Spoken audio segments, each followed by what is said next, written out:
Business, sports, music, and entertainment. Dadalhin sa inyo ng mas pinaganda, mas pinalawak, mas pinalakas. Radyo Pilipinas. Radyo Pilipinas. Oras Radyo Pilipinas, Radyo Publiko, 1 minuto gikan sa alas 8 sa buntag. Good morning, Eastern Visayas. Maupay nga aga. Good morning. Maayong buntag. Maupay nga aga. Good morning, Eastern Visayas. Good morning, Eastern Visayas.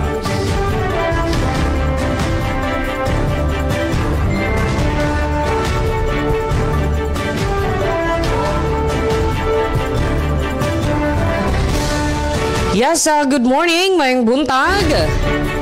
Good morning, Luzon, Visayas, ug Mindanao. Good morning, Eastern Visayas.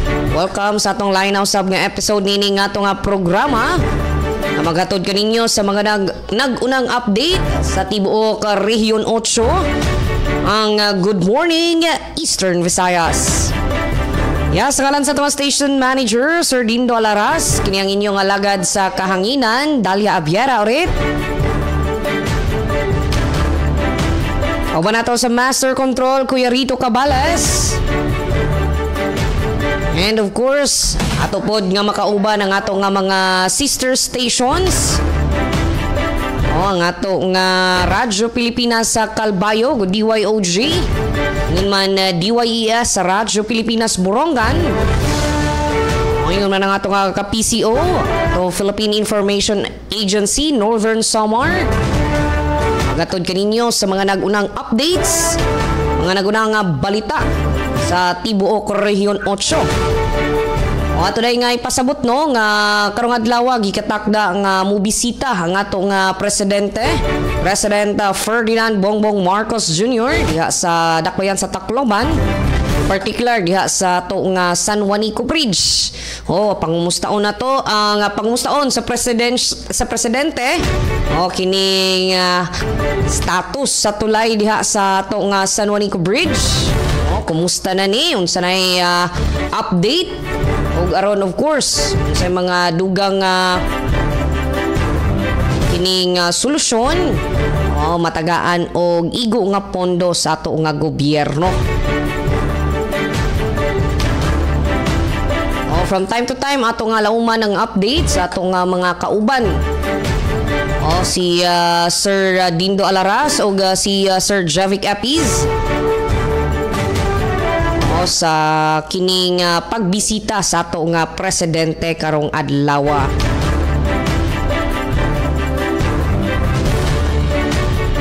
Yes, mayong buntag sa mga nakatune in diha sa ilang mga radyo. Ng mga nagtanaw na sa atong Facebook live stream. Good morning, kumusta man ang inyong adlaw nga Miyerkules? Hopefully ang tanan na nasa maayong kahimtang, nasa maayong panglawas. And good morning sa ato nga mga drivers. Yes, oy, hinahinay no sa ato nga mga drivers, especially nasa mga pampublikong sakyanan. Bahala og dugay na nga moabot basta kay safe ta nga moabot sa ato nga padulngan. So hinay-hinay sa pagmaneho sa ato nga kalsada og sa mga mubiyahe. Amping-amping og hinoon wala may gale warning nga gi-issue sa pagkakaron. Bat kini mga ato nga mga gagmay nga sakayan ato nga paminawon ang dagan sa kining bawd. No, kaya naanara ba kita panahon sa habagat season. Bueno, atong oras 5 minutos gikan sa alas 8 sa buntag. Dawata og updates sa ato nga mga kaubanan unahon ta ngadto sa Calbayog City. Pinaagi kang Sir Jean Navilon. Yes, Sir Jean, good morning. Good morning, Eastern Visayas. Yes, good morning. Kasamang Dalia gan sugod man good morning kan kaupod sok kabiri sa DYES Radio Pilipinas Borongan City. Kumusta na? Good morning sa management and staff sa DYES sa pagpanguna ni SM Ruth Abunda ngayon dito sa Sugod, Southern Leyte sa Radio Pilipinas Sugod, DYSL sa pagpanguna ni SM Dindo Alaras. Kumusta na kamo? Hindi sa syudad sa Calbayog. Okay man kami din, kaupod ko yun sa control si Engineer Francis Marnie Balbas ng si LL Gonzales. Ngayon, ang kamutangan hindi sa syudad sa Calbayog sa pagtaga panahon, madampog ang kalangitan, ngayon may beses, tigda mga buhos, ang makusog na uran, maopen nila kay kadalila, dalikyan na, nga makusog na paguran, ngayon naundang dayon. Pero may mga beses nga nagtatarahitid pero naundang liwat kasagaran madampog ngayon mahuraw may manakanakang mga pagulan so dirigod nakakapasirit ang haring adlaw. Sa pagtaga peace and order situation, mahimyang man din sa syudad sa Calbayog, pero sa mga danay vehicular accidents nga nagkahitabo. Ngayon bueno, sa pagtaga tubig, may anunsyo ang Calbayog Water Company Service Advisory. Waray tubig nga naka-schedule ng water interruption. Tungkol sa pagbubuatan ng preventive maintenance waiving dito sa Barangay Lunoy.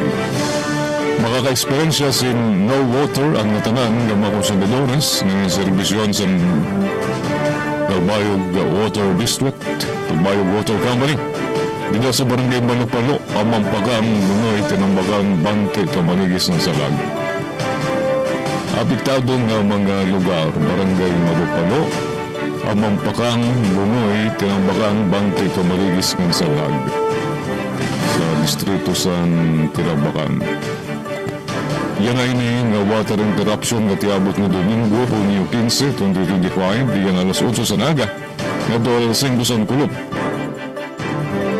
Salit pag-tiro kamusan sa dang tubig na yung mga gamit, tikang alas 8 sa naga, nga doon alas 5 sa kulop. Damo nga salamat sa niyo pag-intindi. Sa pag-taga-kuryente, waray didi paibaro nga magkakamyada sa scheduled power interruption. Gin-post lang ni sa FB page sa Sanal Kuno para ni sa district election para sa Board of Directors ng District 6 Santa Margarita Almagro Santo Niño ng Tagapulan. Pahibaron sa mga member consumer owners ng Santa Margarita Almagro Santo Niño ng Tagapulan District. Yan nga Hunyo 21, Sabado, magkakamada sa district election para sa magiging representante pagka-board of director para sa siling na distrito. Sa mga interesado maging board of director, adi ang mga qualifications. Filipino citizen, graduate sa bisananong upat katuig na kurso sa kolehiyo. At least 21 years old, nandirilaw at masubra sa 30 anyos ang edad sa lausan eleksyon. With good moral character, maupay ang record sa Melgo sa kubsin 5 anyos ng miyembro sa kooperatiba. Waray muroso o maridan sa kuryente. Waray madakop tungkol sa pangawat sa kuryente. Kinanglan residente ng konsumidor sa kuryente sa Santa Margarita Almagro Santo Niño ng Tagapulan District. Sa kubsin, por lo menos 2 anyos. Nakatender bisan buwalang nga annual General Membership Assembly sa sulod sa 5 anyos. Sumpay sini, may opisyal na listahan sa rehistrado ng mga member butante.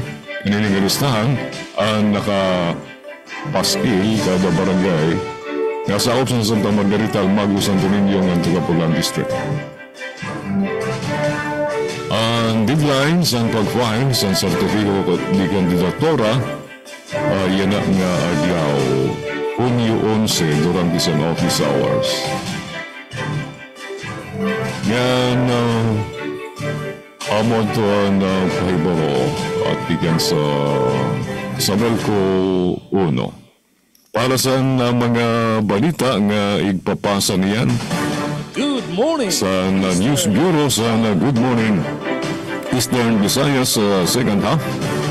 Sili nga aton programa. Adi ang aton mga natirok nga headlines para sa mga balita tigang sa News Bureau sa DYOG. Sistema para sa panakayan sa Roro tigang Amandaihang Port nindutuan sa meeting kaupod ang shipping companies ng LGU Basay. Gobyerno lokal sa Gandara naglansar sa serious and checkpoint para sa nugot nga pagbatuman sa no permit no travel campaign kontra kulurong ng mga PUDs. Ibabaw Youth Summit 2025 nagpapadayon sa Northern Samar. Federation meeting sa mga senior citizens ng dumara sa Calbayog City. Amo to aton mga headlines, mga detalye sa katuliban yan sa second half sa Good Morning Eastern Visayas. Balik sa imo, Kauban Dalia. Maayong buntag. Maupay nga aga. Good morning, Eastern Visayas. Yes, kang salamat sa imuhang update sa Sir Jean Navilon diha sa Dakbayan sa Calbayog. Atong oras 12 minutos gikan sa alas 8 sa buntag. Bueno, dili kita maglangan para sa ato nga updates na usab ngadto sa Borongan City. Atong masayran pinagi ka nga Tisok Aberya. Yes, sa Tisok, good morning. Good morning, Eastern Visayas. Morning, Eastern Visayas. Yes, daghang kayong salamat ka RP Dalia Urep Titon Radyo Pilipinas sugod Southern Leyte. Yes, maadyo, maupay, mabaysay nga morning Eastern Visayas. Labi na nakatutok yan na hitayo taramdan tulumanon. Good morning Eastern Visayas.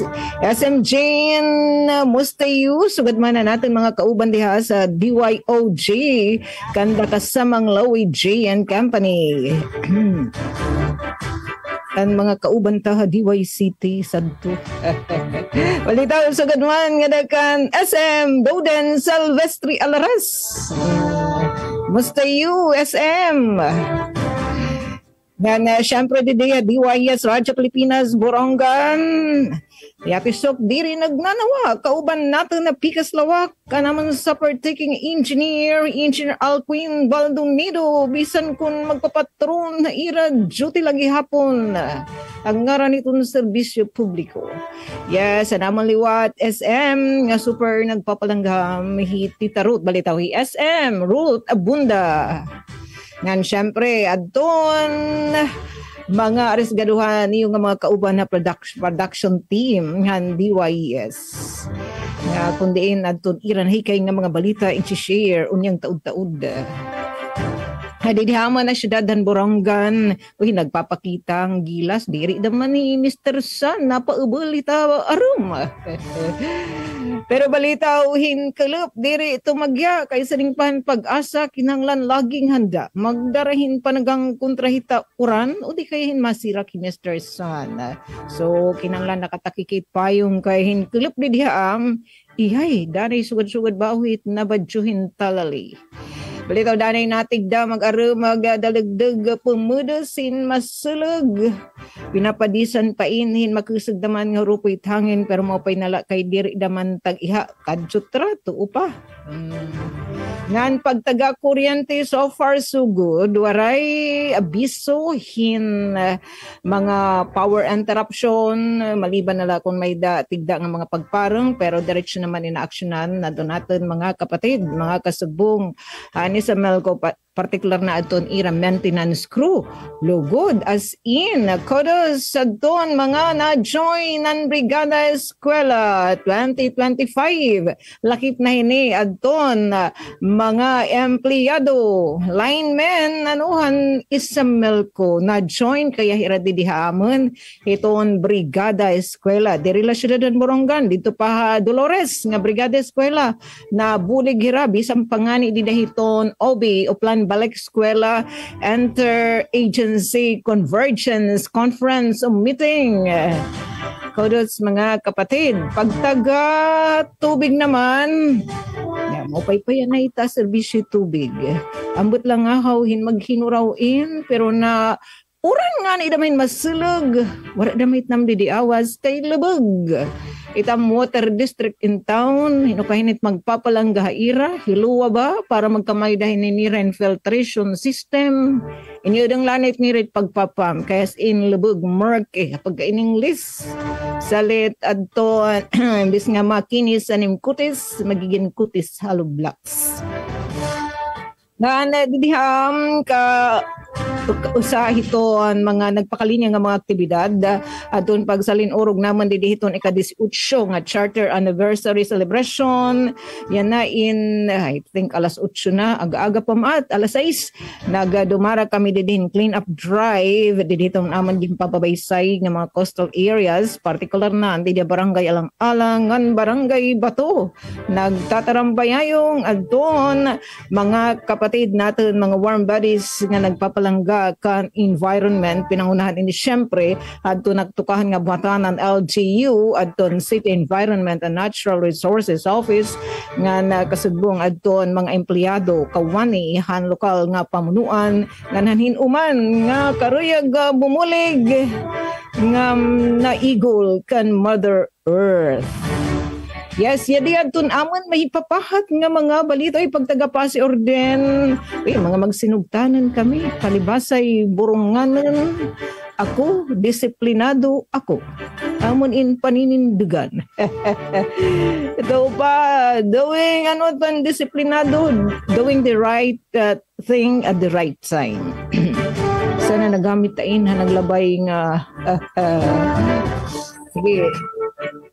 Diyan doon amon mahipapahat nga mga balita nga nakikay hadton atin mga kauban ng production team ng DYS Radyo Pilipinas Borongan na natad hiton edukasyon education partners sa Eastern Summer Division nagpatapod hin suporta para napsay nga pag-abrehan klase. Samtang konsulta benefit package sa PhilHealth iginlatag pakisabot 2025 ang DepEd Eastern Summer Division.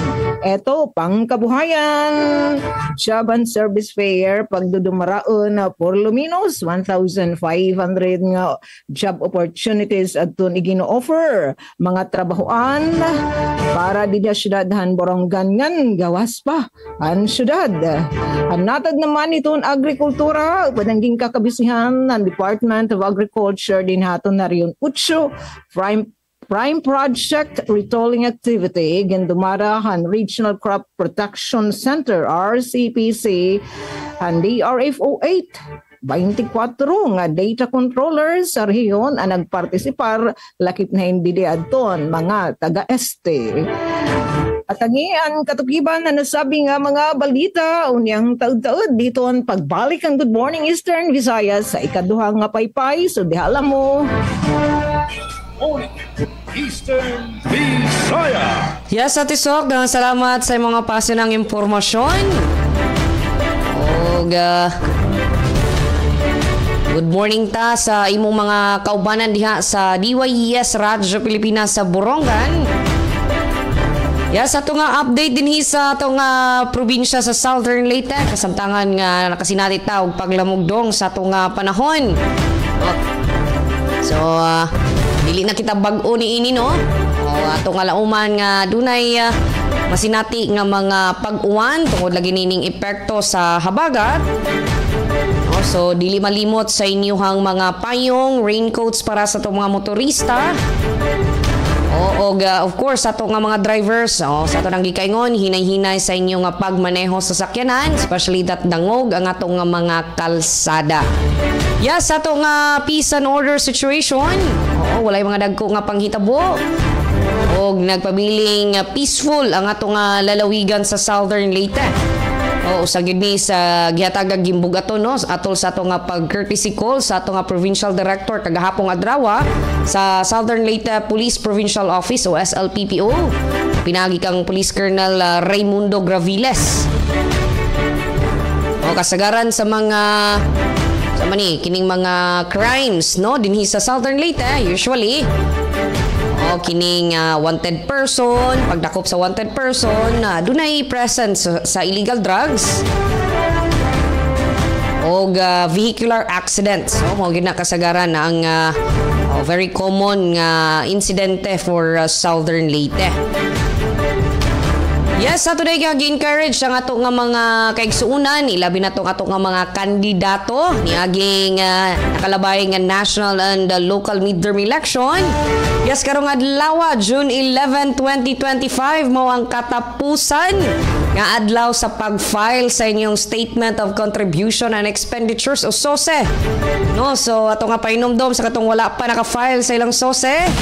Palihog in taon ta og file diha sa inyong COMELEC office. So kung naamo sa local position, ana sa ato nga local COMELEC office ang inyong pag-filean sa inyong SOSE. So take note nga gi-require gihapon ang pag-file niining SOSE bisan pa man o wala na pili o wala na kadaog, wala na dawat nga contribution. Basically, bahalag wala nang kampanya. So kinahanglan gihapon nga mo file sa inyong SOSE. Also ato pod nga gina-encourage ang ato nga mga kaigsunan ma-private man o ato nga pampubliko nga institusyon o ipagawas na ang inyong mga bandera o ang ato nga Philippine flag para ugmang adlaw. Ato nga ginaobserba ugmang adlaw ang Independence Day. O ganunot niya na ato nga giawhag pag-isa pagbitay sa ato nga mga ato nga flag kana pinasubay sa Flag and Heraldic Code o Republic Act 8491. Alright, yes, ato nga update sa ato nga sugang dagitab. So far wala may abiso ang ato nga Southern Leyte Electric Cooperative. So ato nga gilauman nga tuloy-tuloy ra ato nga sinating kining linya sa kuryente no. Pwera na lang kung adunay unscheduled power interruption tungod sa kining of course vulnerability sa ato nga panahon. Noon gipasabot sa Suleco nga kagahapong adlaw adunay unscheduled power interruption nga na-experience diha sa ato nga pipila ka barangay sa Dakbayan sa Maasin, particular diha sa Tunga-Tunga paingon sa Pananawan. O tungod kara sa pag-trip off sa Phase B cut-off fuse o malampuson kini nga na-restore pasado alas 11 na sa gabi. Nagasalamat sa itong makugihon nga lineman o sa ilahang paningkamot aron gyud mahatagan og tuloy-tuloy nga linya sa kuryente, supply sa kuryente sa itong kaigsuunan. Sa Tisok and Sir Gina, today nga ipasabot nga nagsugod na karon ang pipila ka mga activities nga gihan-ay sa ato nga Provincial Government of Southern Leyte kana pinasubay sa ika-65 nga founding anniversary sa ato nga lalawigan. And kagahapong adlaw tupod nga giobserba ang kining founding anniversary sa lungsod sa Sogod. Congratulations po sa ilahang malampuson nga pagpahigayon sa mga activities. Alright, sa ato nga mga nahipos nga balita para karong adlaw nga Miyerkules, Hunyo 11, tuig 2025. Mga kalihukan, subay sa ika-65 nga founding anniversary sa probinsya, miarangkada na. RHU Anahawan nakarecord og kaso sa pagkamatay tungod sa rabies. Senior citizens nga nakaabot sa milestone age niatong 2024, kwalipikado na sa Expanded Centenarians Act. O RHU Limasawa, Southern Leyte, nagpahinumdom ka bahin sa sakit nga dengue. Yes, of course, ato nga pagbalik ato nang ihatod ang kompletong detalye sa mga balita. Standby kay mubalik pa kita human lang nini mga pipila nato kapahinumdom. Radyo Pilipinas, Radyo Publiko. Sa himpapawid ng serbisyo publiko ang Presidential Radyo Pilipinas, Radyo Publiko.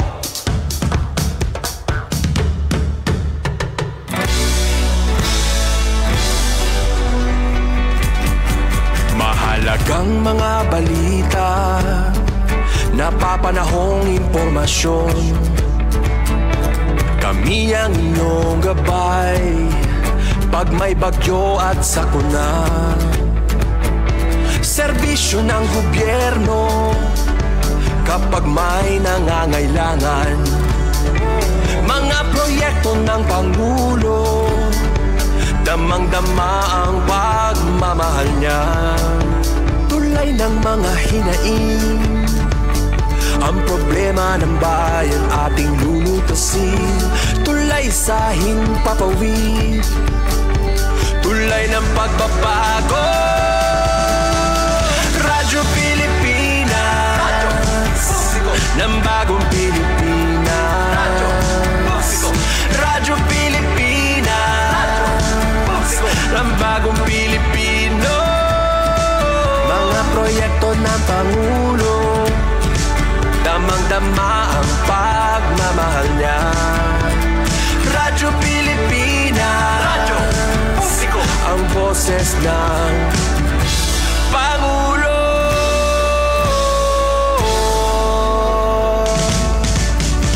Karamay nyo kami, kahit malayo man kami nakakarating. OFW magsasaka, buhay ay iba't iba, san mang lugar ng bansa natin. Tulay ng mga hinaing, ang problema ng bayan ating lulutasin. Tulay sa himpapawid, tulay ng pagbabago. Radyo Pilipinas, Radyo Publiko, ng bagong Pilipinas. Radyo Publiko, Radyo Pilipinas, Radyo Publiko, ng bagong Pilipino. Mga proyekto ng Pangulo, damang-dama ang pagmamahal niya. Radyo Pilipinas, Radyo Publiko, ang boses ng Pangulo.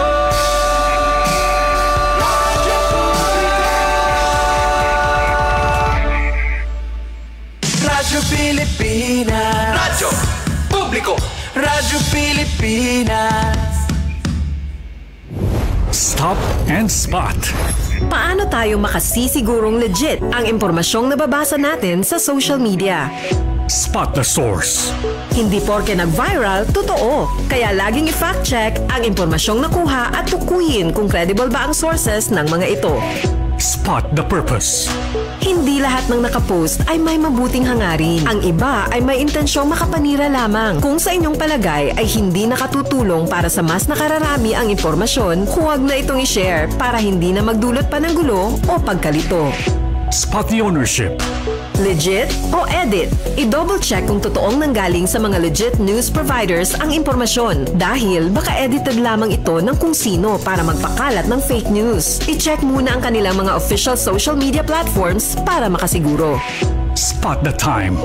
Updated ka nga ba? O baka outdated na yung balitang na-share mo? Siguraduhin na tingnan mabuti rin ang month, day at year ng impormasyong inyong binabasa upang hindi maging sharer ng mga lumang balita. Let's be part of the solution. We can be warriors against disinformation and misinformation. Maging mapanuri sa lahat ng oras. A message from Presidential Communications Office, Department of Education, Commission on Higher Education, DILG, DSWD, Presidential Broadcast Service at Radyo Pilipinas.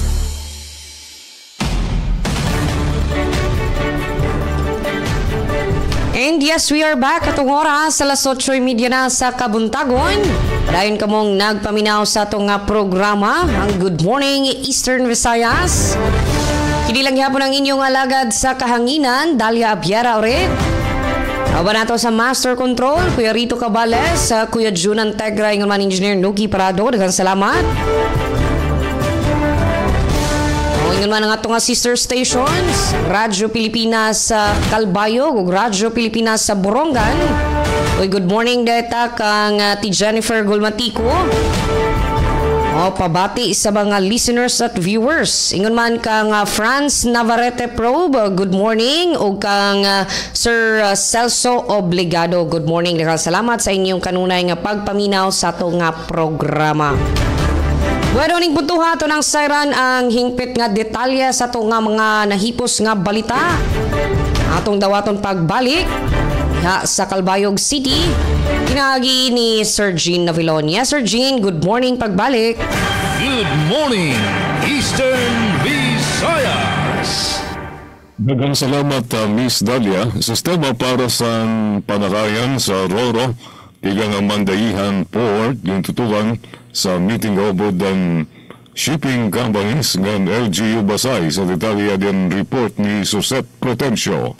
Radyo Pilipinas report. Pinaagi san kooperasyon sa lokal nga gobyerno sa Basay Samar ngan san mga kompanya sa shipping industry durante sa meeting nga igindumara ka san Kulop, ginaandam na yana ang usa nga sistema para sa mahimyang organisado ngan epesyente nga panakayan sa mga cargo trucks sa mga roro vessels tikang sa Amandayihan Port pakadto sa Tacloban City Port. Ini nga pitad, indirekta nga baton sa problema nga ginatubang niya na tungod sa weight restriction sa San Juanico Bridge nga apektado ang mga truck nga nagdadara sa mga kargamento tikang sa Samar ngadto Leyte. Importante ni nga pitad, agud malikyan ang pagkaulang sa delivery, pagkaubos sa mga supply sa merkado, nganan posibilidad sa pagsakasan presyo sa mga produkto.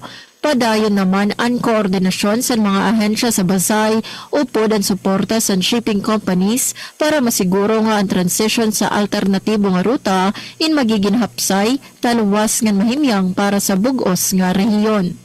Para sa Bagong Pilipinas, Suzette Pretencio, Radyo Pilipinas, Radyo Publiko, Calbayog. Salamat, Suset, sa nimo report. Good morning, Eastern Visayas.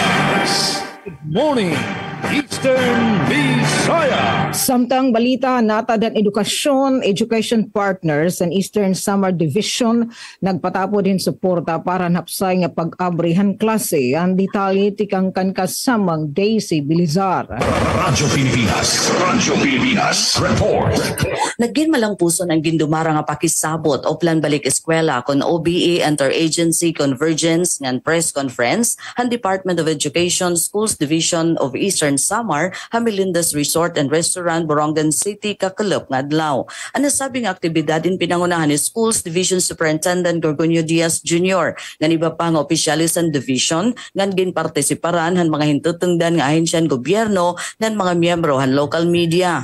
Sumalak ang Superintendent Diaz ang OBE and dirila pangandaman para pag-abrihan klase para school year 2025-2026 kundi utro hini nga ginpaparigon ang ginarusa nga saad nga himuon nga talwas tuhay ngan punoy paglaom ang pagbalikan kada bata eskwelahan.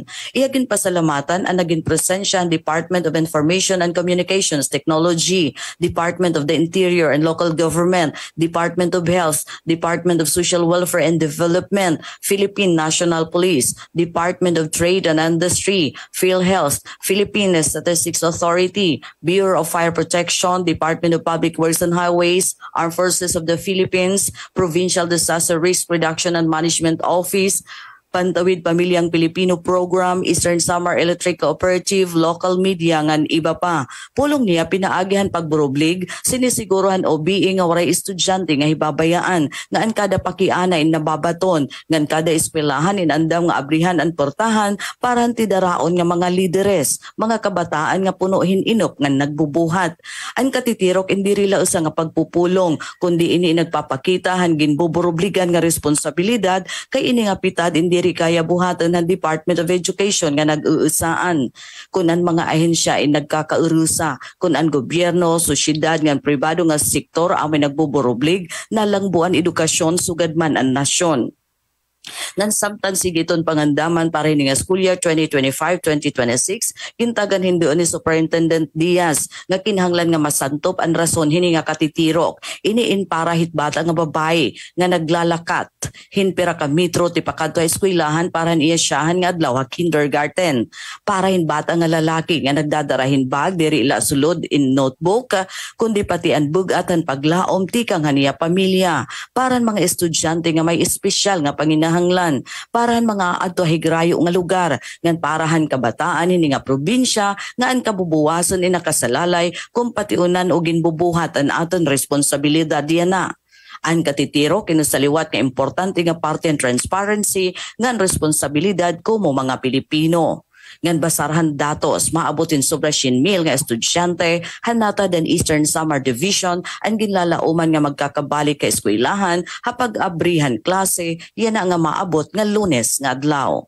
Paran Bagong Pilipinas, Daisy Lalosa Bilizar, Radyo Pilipinas, Radyo Publiko, Borongan. Da mga salamat kasamang Daisy Bilizar. Good morning, Eastern Visayas. Yes, samtang sa itong update din sa Southern Leyte, senior citizens nga nakaabot sa milestone age netong 2024, kwalipikado na sa Expanded Centenarians Act. Kaniyang report ni Aljon Malot. Radyo Pilipinas, report. Mamahimo na nga makasumiter sa lang aplikasyon og rekisitos alang sa Expanded Centenarians Act ang mga senior citizen nga nakaabot sa pangilaron nga 80, 85, 90 ug 95 anyos niadtong tuig 2024. Kinang gibutyag ni Project Development Officer sa National Commission of Senior Citizens kon NCSC Cluster 5 Regional Office 8 Edison 5 sa pagpakiginabi sa Radyo Pilipinas. Sa programang Oras sa Panglawas, gipasabot ni 5 nga kwalipikado na nga malakip sa programa ang mga nakaabot sa milestone ages gikan Marso 17 sa miaging tuig kung kanusa nahimong epektibo ang Republic Act 1198 o ang Expanded Centenarians Act. Apan giklaro ni 5 nga gibahin sa duha ka cut-off ang pagpandawat og aplikasyon.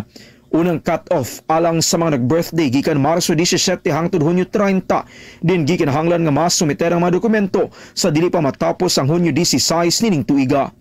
Hinoon, giklaro ni 5 nga kung ugaling dili makaapas sa unang cut-off, mamahimo gihapon nga makasumiter sa second cut-off uban sa mga nag-birthday gikan Hulyo 1 hangtod Disyembre 31. Samtang tambag ni 5 nga hikayon sa labing sayo nga panahon ng mga rekisitos o gisumiter sa Local Social Welfare and Development Office kon LSWDO o Office of Senior Citizens Affairs kon OSCA aron ma-review sa dili pa ihando sa NCSC. Ang ayang masayran nga ilawom sa mga balaod, makadawat ang matag octogenarian ug nonagenarian og 10,000 pesos samtang usa ka gatos ka pesos alang sa mga centenarian. Balita sa Southern Leyte para sa Bagong Pilipinas, Aljon Malot. Radyo Pilipinas, Radyo Publiko. Yes, salamat sa imong report, Sir Aljon Malot. Good morning, Eastern Visayas. Generation meetings ng mga senior citizens gindumara sa Calbayog City sa report ni si Charmaine Perito.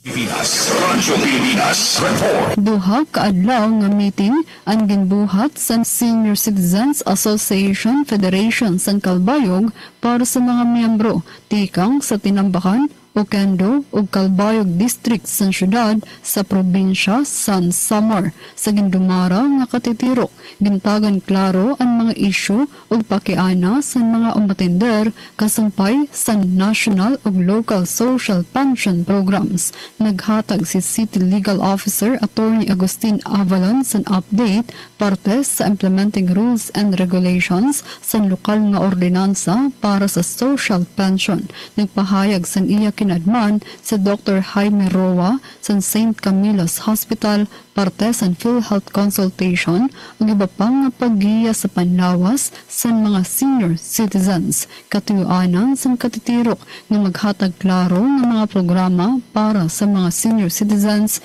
linabi na sa aspeto panmedikal, legal ug benepisyo kung pag-andam sa mga masunod nga aktibidad para sa ira kamutangan.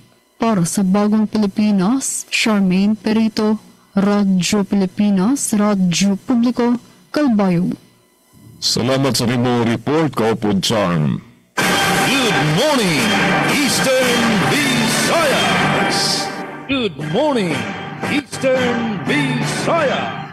Kadugangan nga balita, tikang didihamon dapit, tasyadadhan Borongan, konsulta, benefit package san PhilHealth iginlatag ha pakisabot 2025 handiped Eastern Samar Division.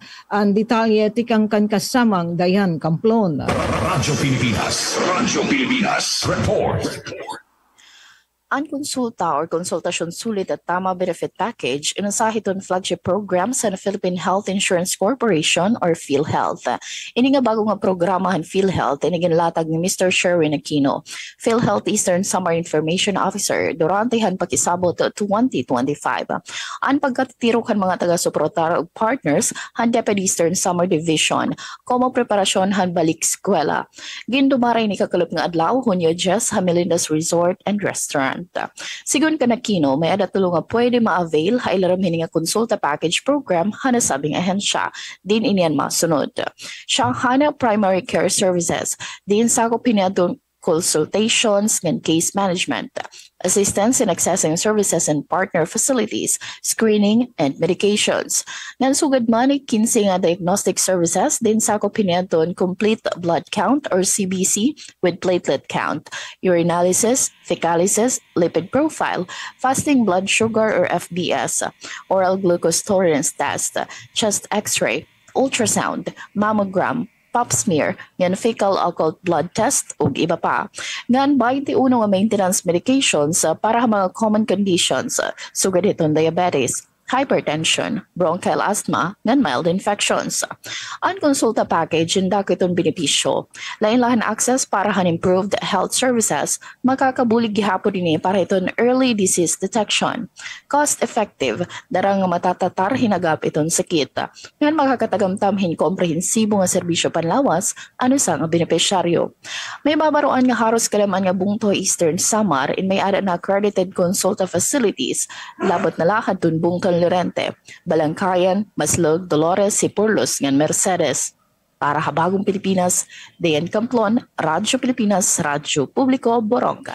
Mga salamat kasamang Dayan Camplon. Good morning, Eastern Visayas. Samtang sa itong dugang update, mga kalihukan subay sa ika-65 nga founding anniversary sa probinsya sa Southern Leyte, mi arangkada na. Kaniya nga tong report.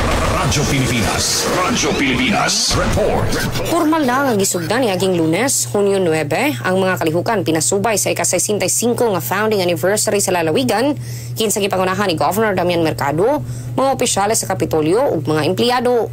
Nasaran nga gipangunahan ang kick-off ceremony sa usa ka santos nga misa gisundan dayon sa anniversary opening program.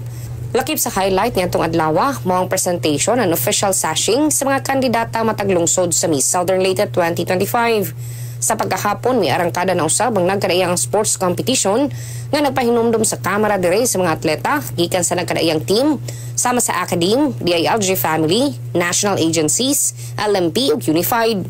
Lakip sa mga pagsangkaan ng mga duwa, mga basketball, volleyball, softball, badminton, tennis, table tennis, darts, chess, dama ug track and field. Gipangunahan usab ni Governor Mercado ang opisyal nga pag-abli sa food park sa Kapitolyo nga nagtanyag sa mga nagkadaiyang produkto nga gihandyag sa mga gagmay nga negosyante sa lokalidad. Ang lalawigan nagsaulog sa ika-65 nga founding anniversary nga dunay temang 65 years of progress and unity. Balita gikan sa probinsyal nga kagamhanan sa Southern Leyte para sa Bagong Pilipinas, Dalia Abiara Oret, Radyo Pilipinas, Radyo Publiko. Yes, atong oras, alas 8:44 na sa buntag. Good morning, Eastern Visayas. Ibabaw Youth Summit 2025 nagpapadayon sa Northern Samar. Nabalik si Charmaine Perito sa niya report.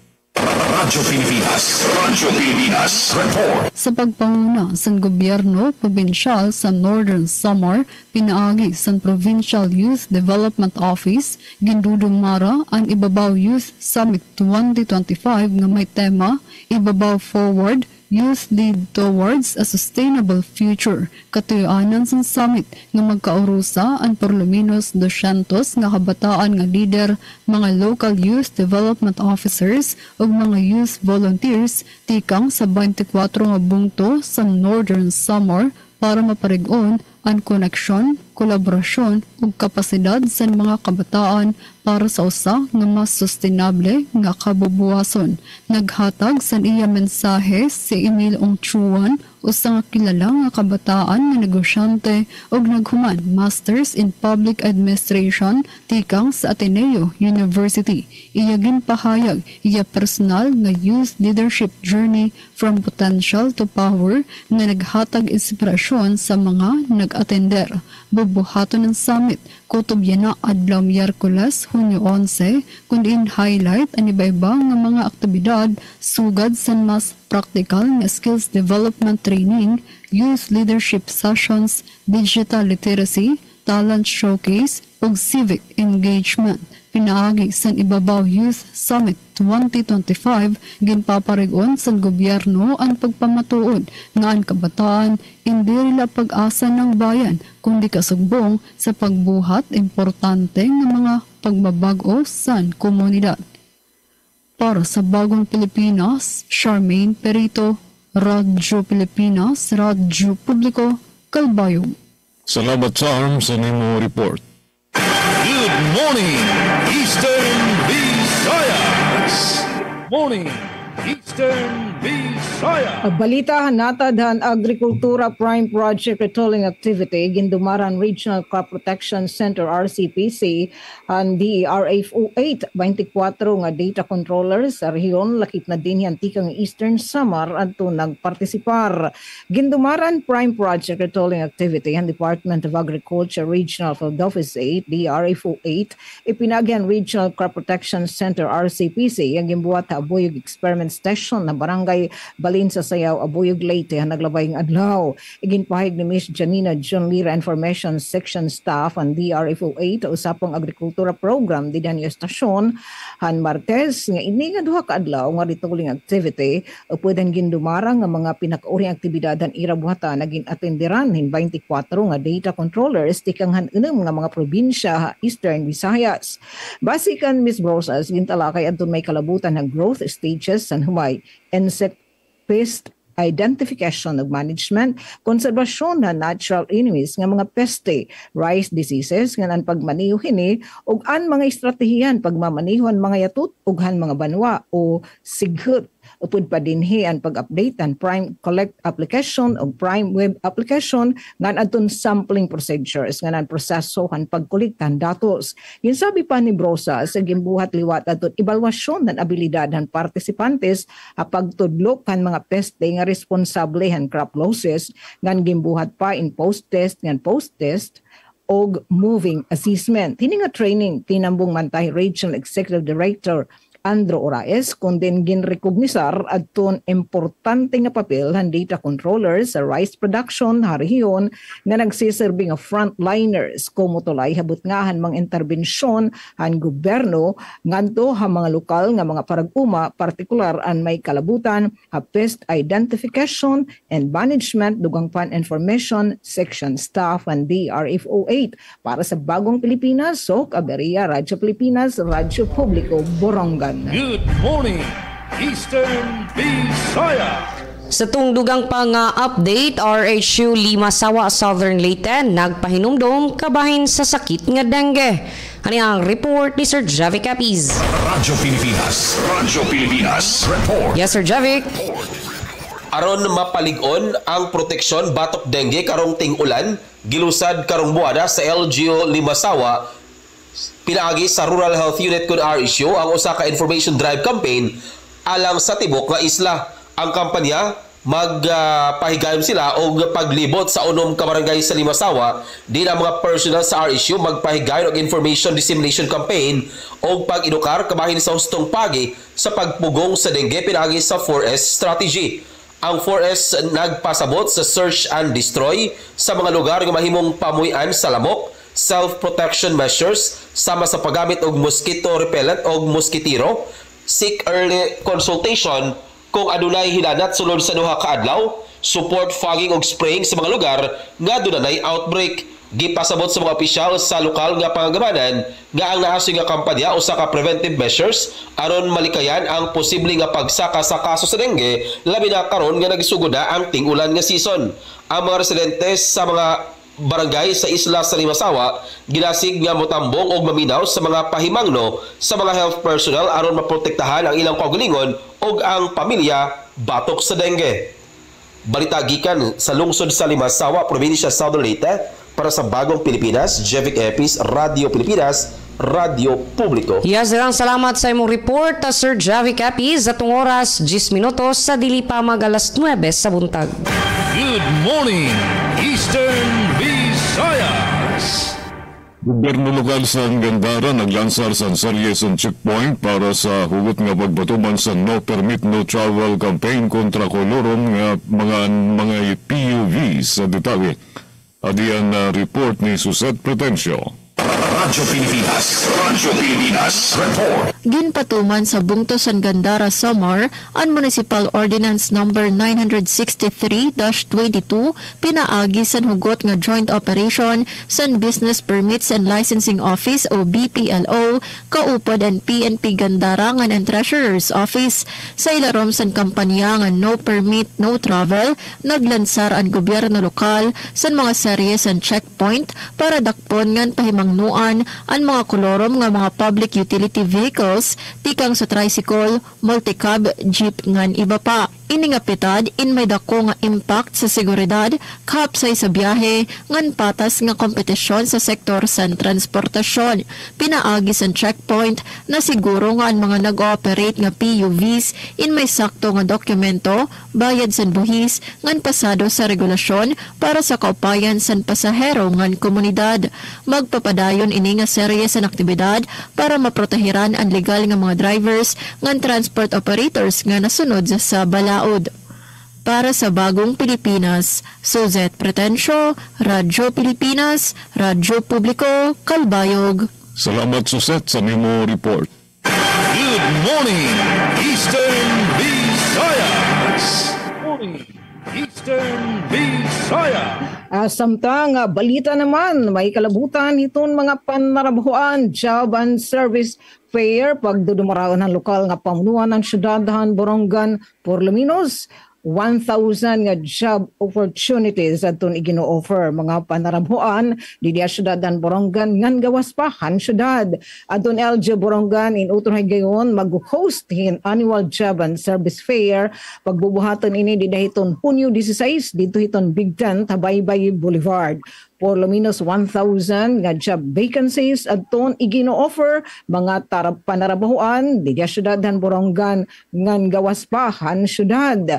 Ngan adton ma-join nasabi nga job fair amoin mga business establishment dinhi naman hariyon 8 sugadan 578 Emporium, Giante Express, adton Chan Group of Companies, laki pa adton ASA Philippines Foundation Incorporated, LBC Express Incorporated, adton Toyota Kalbayog Samar, Virtual Staffing Solutions, and AXA Philippines, ngan adton ERT CDE Holdings Incorporated, Fast Distribution Corporation, adton J Marketing Corporation, pati pa adton Nature Spring, ngan adton Pure Gold Prize Club Incorporated, ngan an Machika Group, ngan laki pa hini adton G&F Department Store. Samtang iginpahayag pa hadton Public Employment Service Office sa syudadahan Borongan nga pira nga mga government agency adton ma-join hini nga job and service fair agud maghatag hin assistance nga dadton mga newly hired applicants pagkuha hadton ginkikinahanglan nga mga valid IDs ngan iba pa nga employment requirements. Para sa Bagong Pilipinas, Sok Aberia, Radyo Pilipinas, Radyo Publiko, Borongan. Good morning, Eastern Visayas. Sa tong line pa nga nahipos nga balita, RHU Anahawan nakarecord og kaso sa pagkamatay tungod sa rabies. Hani ang detalye ni Miss Ria Mikate. Radyo Pilipinas report. Naka-record og usa ka kaso sa pagkamatay tungod sa rabies ang Rural Health Unit and Family Planning Center sa lungsod sa Nawan, Southern Leyte. Nasayran sa Radyo Pilipinas nga ang biktima sa kabataanong lalaki din kay katahong namatay human mapaakan na og ero nga gisuspetsa nga dunay rabies sa barangay Kagingkingan niadtong buwan sa Mayo. Giingon nga wala nagsaba dayon ang anak sa ginikanan bahin sa insidente ug diha na ditugan human sa tulo ka semana diha nga dunay mga sintomas sa rabies nga nasinati. Apan uwahay na ang tanan ug nahimong hinungdan sa iyang kamatayon. Tungod sa gingong pagkanap sa virus sa iyang lawas, gipalubong kini dayon sa tabang sa mga sakop sa RHU niadtong Lunes, Hunyo 9. Tungod sa mga insidente na nawagan ng RHU sa publiko nga magmatngon na patok sa paksairo bisan unsang mananap, siguro ang bakunado. Apil lang ang pag-report dayon sa mga insidente sa pagkapaak aron malikayan ang dugang pangpiligro. Angin masayran nga ang rabies sa kaseryoso nga sakit nga mukayla pinagi sa paak sa mananap nga dunay rabies virus. Pipila sa mga sintomas sa rabies mao ang resibo nga kinaiya pagka-sensitibo sa kahayag o tingog pagkahadlok sa tubig kalisod sa pagtuon, kabalaka o kalibog o pagkaparalisa hinuon, malikayan kini pinagi sa pagbakuna sa mga binuhi. Balita gikan sa lungsod sa Nahawan para sa Bagong Pilipinas, sa Ria Mikate, Radyo Pilipinas. Radyo Publiko. Yes, salamat sa imong report, Miss Ria Mikate. Good morning, Eastern Visayas. Usaan na patay na pulo ang samaran sa aksidente hirani sa Tacloban DCR Airport. Usaan din deklara nga namatay nga napulo adtong mga habol nga mga pasahero sa usa nga van ang pinandara sa ospital durante sa usa ka aksidente kakulop sa mag-alauna sa kunop sa kadalanan di pagato sa Tacloban DCR Airport. Waray na ginabuhi nga nadara sa Tacloban City Hospital ang usa sa mga biktima basar sa deklarasyon ni Dr. Arvin Cubic. 5 sa mga samaran ang gindara sa RTR Hospital nga 5 pa ang gindara naman ngadto sa ACE Medical Center. Nga niging banabana nga kadamuhon sa nasabing ang mga samaran ni nada sa kritikal nga kondisyon. Sa pakunang report sa mga nag-responde nga kapulisan, nagawas nga samtang nagbubunok ang uran kakulop sa alas 12:50 sa udto nabigar ang pambasarong nga bande bakato sa DCR Airport nga direksyon kundi subay sa mga testigos nga sobra ang kalaksisan na sobra kapaspas ang padalagan. Dugang pa sa report nga ginbabaniho ang sarakyan sa usay nga alias Alex nga umigo ini sa usay nga poste nga nakabutang sa Center Island sa kalsada. Tungod sa panitabo, naghilabog ang mga sakay sa nasabi nga bandi pagawas sa sarakyan nga niusahan sa mga pasaheros ay nakikitan pa nga nagbitay-tay sa nabuong nga bintana sa kaluyong padli sa sarakyan.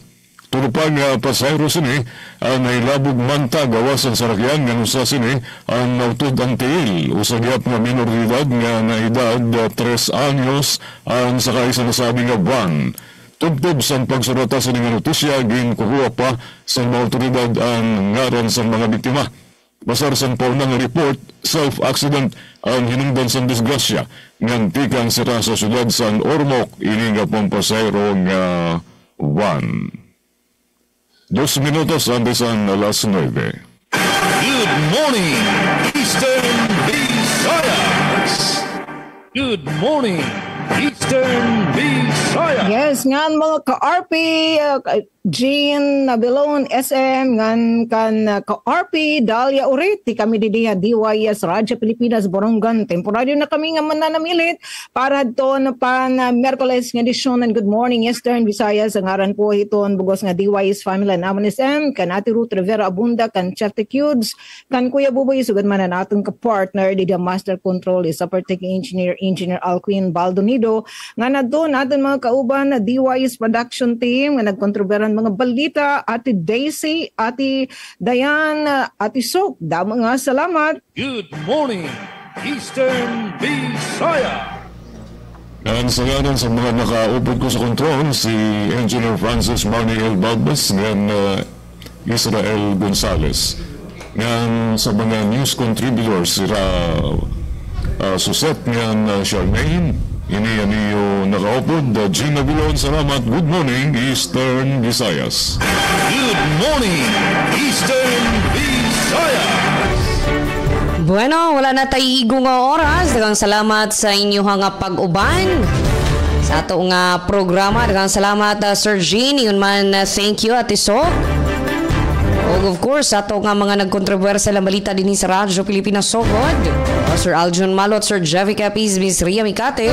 Sa kanan sa itong station manager, Sir Dindo Alaras. Kaniyang inyong alagad sa kahanginan, Dalia Abiara ulit. Dagang salamat sa itong nakauban sa Master Control, Kuya Rito Cabales, Kuya June Antegra, yung man Engineer Nuki Parado. Hangtod sa sunod nga higayon, good morning, Eastern Visayas. Good morning, Eastern Visayas. Pakinggan, panoorin, agaran in real time, o balikan sa pag-scroll up and down. Mga balitang dapat malaman, impormasyong tunay at napakikinabangan. Saan ka man sa buong kapuluan. Bangon sa bagong sigla. Kababayan. Kasama ang social media. Powered broadcaster ng bagong mamamayan. Tapat sa pag-uulat. Ito po ang Presidential Broadcast Service sa Sogod. Radyo Pilipinas, 104.7 FM. Radyo Pilipinas. Radyo Publiko. Radyo Pilipinas.